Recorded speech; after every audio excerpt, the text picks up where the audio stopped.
หน่วยพรรควิทยาศาสตร์ประวัติศาสตร์จัดพิธีรับมหาชนผู้ก้าวหน้าเข้าเป็นสมาชิกพรรคสำรองโดยปฏิบัติตามกฎระเบียบพรรคประชาชนปฏิวัติลาวสมัยที่11ระบุไว้ในหมวดที่1มาตราที่2ข้อกว่าด้วยการพิจารณารับมหาชนผู้ก้าวหน้าเข้าเป็นสมาชิกพรรคสำรองในตอนเช้าของวันที่3กุมภาพันธ์2026นี้อยู่ที่ห้องประชุมชั้น1หน่วยพรรควิทยาศาสตร์ประวัติศาสตร์ที่ขึ้นกับคณะพรรคฮักฐานห้องการกองวัชการท่านแขวงพงษาลี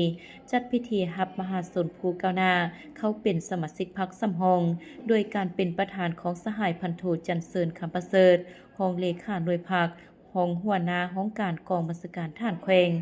มีคณะหน่วยพรรคและสมาชิกพรรคสมบูรณ์สำรองเข้าร่วมสหายพันโท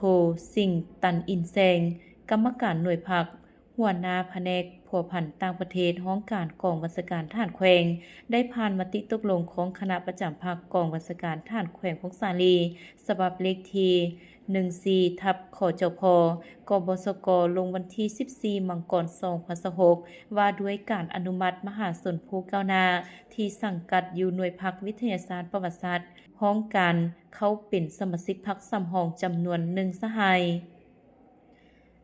ในพิธีดังกล่าวสหายพันโทจันเสริญคำประเสริฐได้โอ้หล่มต่อพิธีซึ่งก่อนอื่นสหายได้แสดงความย่องหย่อสมเสยต่อมหาชนผู้ก้าวหน้าที่มีความบุกเบิกห้าวหันปฏิบัติหน้าที่เวียกงานและวิชาเฉพาะของตนตามการจัดตั้งขั้นถึงมอบหมายให้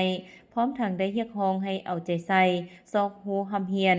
รักษาความสามัคคีช่วยเหลือซึ่งกันและกันมีคุณสมบัติศีลธรรมปฏิบัติและปฏิบัติข้อกำหนดกฎระเบียบของพรรคของกองทัพตั้งหน้าฝึกฝนล้อหลอมตนเองในหลายด้านเพื่อสร้างตนเองให้กลายเป็นสมาชิกพรรคผู้ดีเด่นในอนาคต